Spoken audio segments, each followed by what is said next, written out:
They're queuing around the clock now, around 40,000 people, maybe more. It's a queue that's over 4 miles long.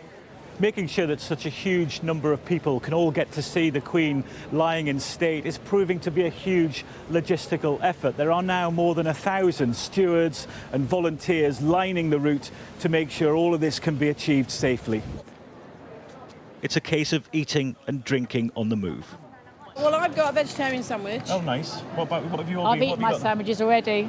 A bit early, isn't Yeah, it? I know. You've got quite a long way to go yet. I'm moving. I've eaten my sandwiches as well.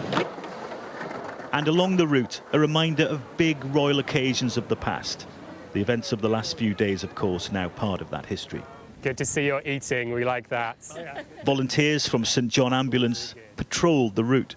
I've helped an elderly lady who was struggling on her feet to come along, and we gave her some paracetamol for a bit of pain relief to keep her moving. So whatever the public need to get their first aid from us, we're here for it. Show your wristbands as you come along, thank you. This is the first time experiencing such a queue. Never had it in the past 3 years in security, doing a lot of events, hundreds of events. This queue has been the longest, and it's just keep on coming. Anyone for water? You've got to sort of sustain yourself, haven't you? You've got to drink, you've got to eat. That's it, It's yeah. kind of a bit of a mission, this, isn't it? It is a mission, but there is a light at the end of the tunnel. And, you know, you just know that it's going to be a magical moment in there, so... Let me have a look at this. What, is this homemade? It's a homemade ham sandwich. Let's have a look. We want to see. Oh, God, that is a wonderful ham sandwich. Yeah, that was made at 7 o'clock this morning. One of the final legs of this queue moves down the Albert embankment, past the hundreds of thousands of hearts that adorn the wall in memory of those who died in the COVID pandemic. Dara Leonard from the Red Cross has been offering emotional support to those who might need it. At the core of all of this is bereavement and grief.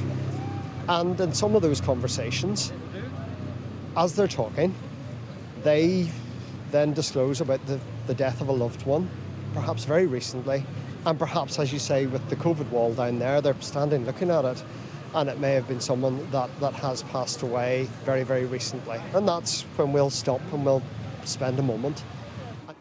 And there'll be many more moments like that over the next 3 days as they queue to see the Queen. Nick Martin, Sky News, Central London.